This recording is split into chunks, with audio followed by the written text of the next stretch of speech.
Hello friends. स्वागत है आपका यूट्यूब चैनल एग्जाम फीवर में। दोस्तों, आज हम बात करेंगे इस वीडियो में आचार संहिता के बारे में।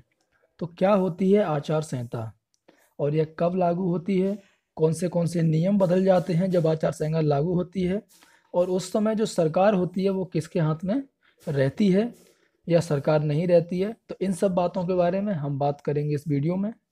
तो सबसे पहले बात करते हैं कि आचार संहिता होती क्या है।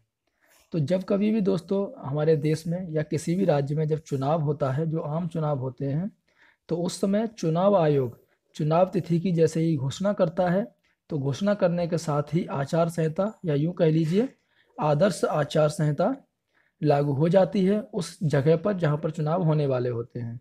अभी जैसे कि आचार संहिता की ज़रूरत क्यों पड़ती है, तो आचार संहिता क्या है दोस्तों कि उस समय चुनाव आयोग के द्वारा बनाए गए कुछ नियम हैं जो कि प्रभाव में आ जाते हैं, और उन्हीं नियमों का सभी लोगों को पालन करना होता है।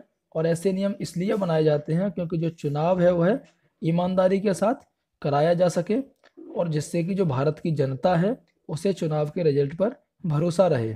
तो इन्हीं सब बातों को जो एक श्योर करने के लिए या इन सब बातों को लागू करने के लिए आचार संहिता लागू की जाती है। तो अभी हम देखते हैं कि कौन से नियम हैं जो कि बन जाते हैं आचार संहिता के दौरान, और वही नियम जनता पर और जितने भी सरकारी अफसर या फिर जो सरकार में रहने वाले जो मंत्री, उन सभी के ऊपर लागू हो जाते हैं। दोस्तों, चुनाव आयोग उस समय जो नियम तय करता है, उन नियमों को पालन सभी पार्टी वाले लोगों को, सभी मंत्रियों को करना होता है। और जो लोग इसका पालन नहीं करते हैं, चाहे वो उम्मीदवार हो चाहे वो वोटर हो, तो उसके खिलाफ कार्रवाई की जा सकती है और उसे, जो उम्मीदवार है, उसे चुनाव लड़ने से रोका जा सकता है। उम्मीदवार के खिलाफ एफआईआर दर्ज हो सकती है और दोषी पाए जाने पर उसे जेल भी जाना पड़ सकता है। तो जो राज्य हैं या फिर जो लोकसभा एरिया है, उसमें जब चुनाव की तारीखों का ऐलान हो जाता है, उसी के साथ ही वहाँ पर आचार संहिता लागू हो जाती है। और आचार संहिता तब तक लागू रहती है जब तक कि चुनाव की प्रक्रिया पूरी तरह से समाप्त नहीं हो जाती है।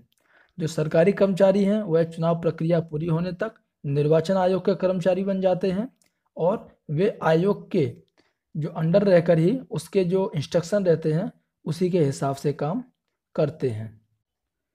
आचार संहिता के दौरान कोई भी मंत्री, चाहे वो केंद्र सरकार का हो या फिर प्रदेश सरकार का हो, कोई भी घोषणा नहीं कर सकता है, ना ही कोई शिलान्यास, कोई लोकार्पण या भूमि पूजन कर सकता है।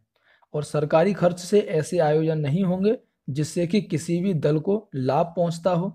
और राजनीतिक दलों के आचरण और क्रियाकलापों पर नज़र रखने के लिए चुनाव आयोग क्या करता है, एक पर्यवेक्षक नियुक्त करता है।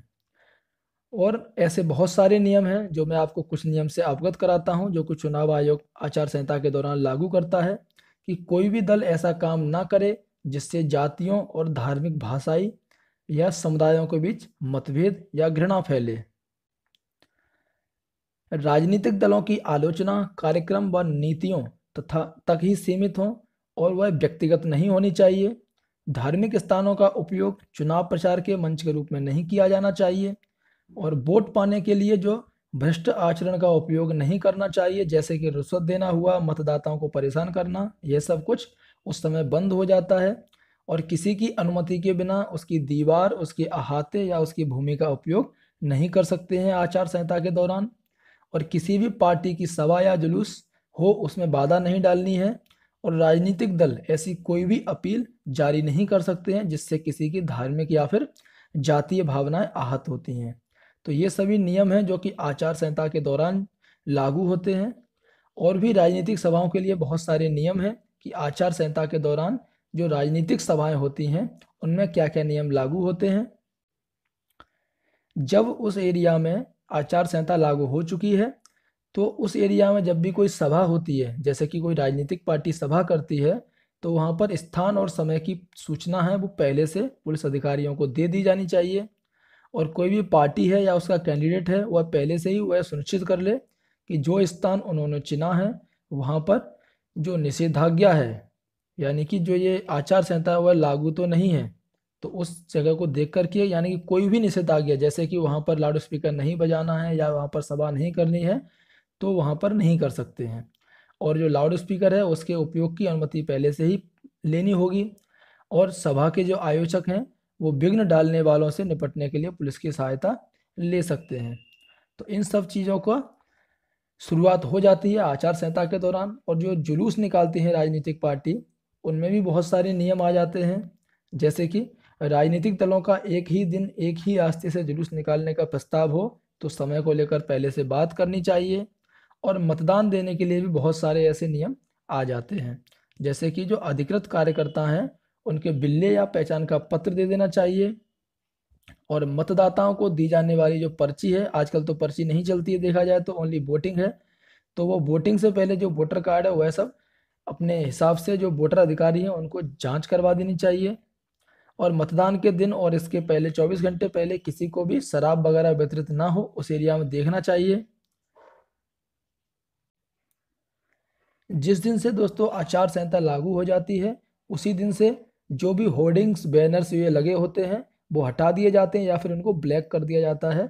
और उसके बाद कोई भी नया होर्डिंग बैनर ये सब उस एरिया में नहीं लगा सकते जिससे कि किसी पार्टी का प्रचार हो रहा हो। एक तरह से ये सब नियम लागू हो जाते हैं आचार संहिता के लागू होते ही। आचार संहिता लागू होते ही दोस्तों जो लाउड स्पीकर का प्रयोग है उस पर प्रतिबंध लग जाता है। और लाउड स्पीकर कहाँ कहाँ पर प्रतिबंध लगते हैं कि जो घोषणा और सभाओं के जो वाहन हैं उनमें लगाने के लिए दिशा निर्देश तैयार किए जाते हैं।